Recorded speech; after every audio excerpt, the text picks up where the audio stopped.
king, King James, said, "I understand why he didn't allow us to attend the church of our choice. I think we should leave England and find a place where we can worship God in our own way." I agree with you. We have to talk to other people and see who wants to join us. So the Pilgrims left England in September 1620 in a ship called the Mayflower, with 102 people aboard and headed to America. Mom, I'm hungry. We only eat salted meat and fried biscuits. I know. We've been in this boat for almost 2 months, but I'm sure we'll soon get off the ship. Everybody, look over there. I can see land. I told you we were almost there. When they landed, the Pilgrims needed food to eat, but there was hardly enough food. The Pilgrims survived on food from the ship, roots, wild birds, and shellfish.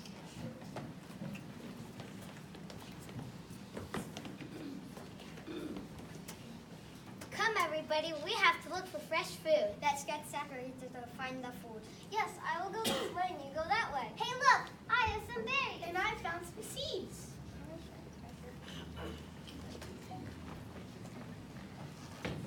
The first winter in America was very long and hard. There's so much to do. Houses need to be built, and the bad weather slows everything down. It takes weeks to finish just one house. Everybody, put on your heavy clothes. And let's protect our children. Many of the pilgrims became ill. Many people died. By the end of the winter, only half of the pilgrims are still alive. I feel sick, Mother. Somebody help me. My son is sick. Give him this plant. You'll feel much better. Thank you. Then spring finally came and everyone was joyful.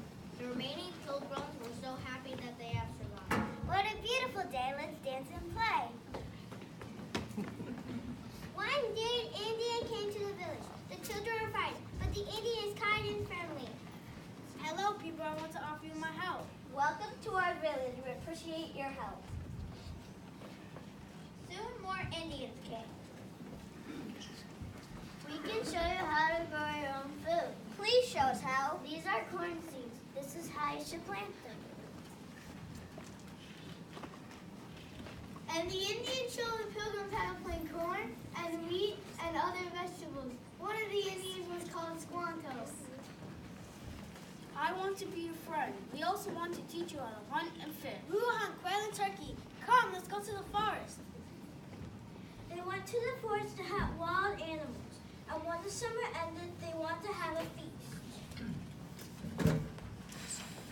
Yes, let's give thanks for all the wonderful things we have, for our food and for our friends. Squanto, tell your people to come with us to join us in a big feast of Thanksgiving. Yes, it will be a very special holiday. My people bring wild turkeys and fish.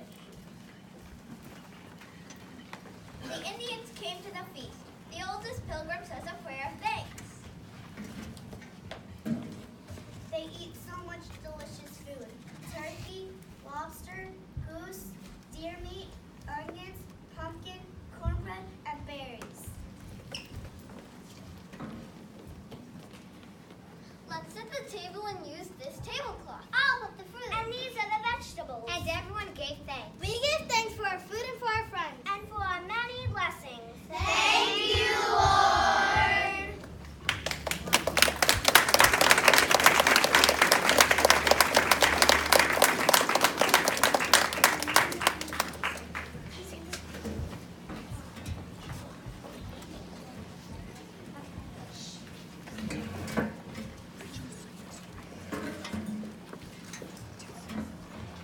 Okay, so now that we've told the basic story, let's talk numbers, like this one.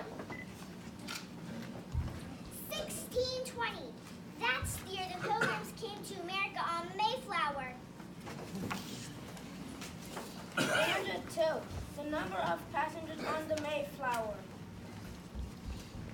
32. The number of children and young people among the passengers. 65. The number of days it took for the Mayflower to sail from England to America. 50. The approximate number of pilgrims who died of great sickness and harsh conditions during the first winter. 9. The number of women 40 hungry people.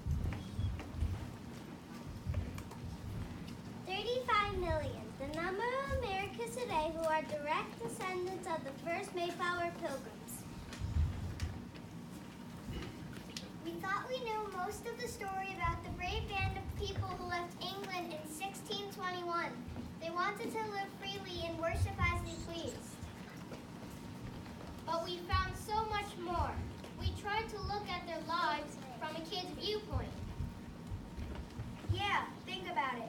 If you had been a pilgrim child at the time of the harvest feast, what would life have been like?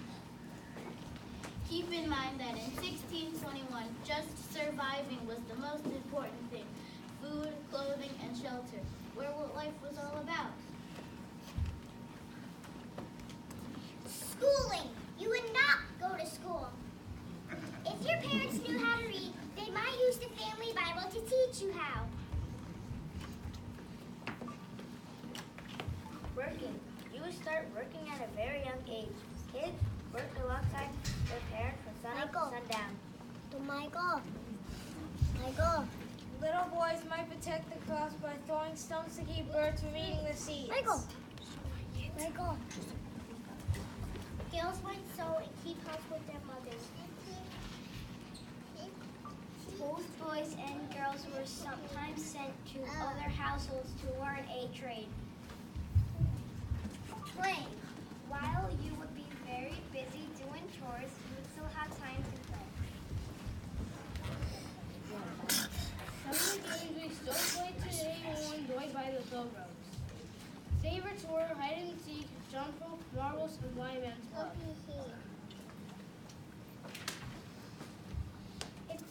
Eating. If you were a pilgrim child, you'd probably eat standing up. Your parents would sit in the only chairs. You would eat your dinner or main meals in the middle of the day. You would probably have a knife and maybe a spoon, but no fork. It would be okay to use your fingers. Your family might have some fewer plates and bowls. Many people could share the same drinking mug called a drinking pot. Worshipping, you would go to church all day on Sunday with the break for the midday meal. You would sit very quietly on a hard wooden bench and listen to a lot of preaching. You might find this a relief from your everyday hard work. Sleeping. Your bed might be a straw mattress on a dirt floor that will get rolled up during the day. Your brothers and sisters might have to share the bed with you. Your parents will sleep on the high bed in the same room with you. Bathing. In the warm weather, you might bathe outside in the brook. In cold weather, you would fill a wooden tub with water needed from the fireplace. You would bathe only a few times a year. You wouldn't smell so great, but neither would anybody else.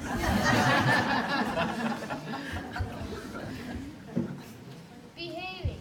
You would be taught to obey your parents and never question anything they told you to do. Pilgrims loved their children and they wanted the best for them, but they were never misbehaved. If you did misbehave, your parents might be set in the stocks. Their wrists and ankles would be locked into holes in a wooden board. The stocks were outside for everyone to see. How embarrassing.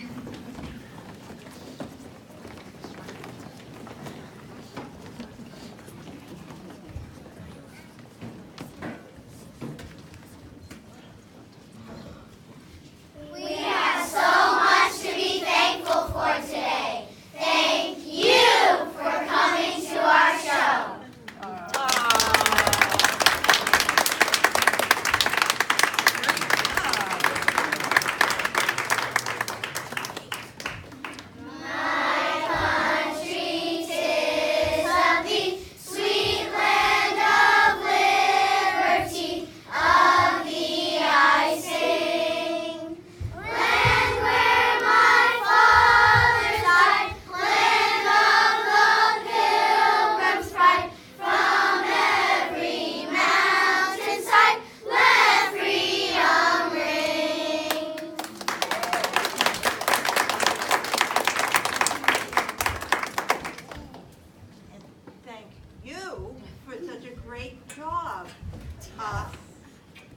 We learned a lot today.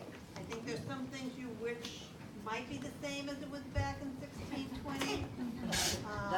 You know, I saw a smile when you said no schooling.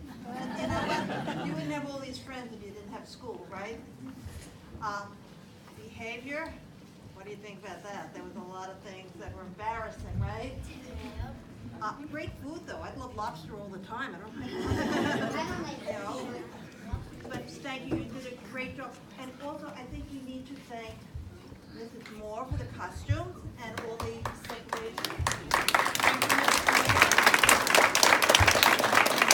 you, Mrs. Trainer for putting in all the time, getting you ready. You move so small in direction. Fantastic. Right. I'm going to ask you just to stand here. Maybe we can get a group picture, and then parents, if you want to get pictures of smaller groups as they go to eat. Those boys and girls who are here to share the day with us because your brothers or sisters are here, I'm sorry, but we can't share the food with you. So I say, once again, I say thank you, and all the photo ops you'd like. Expression.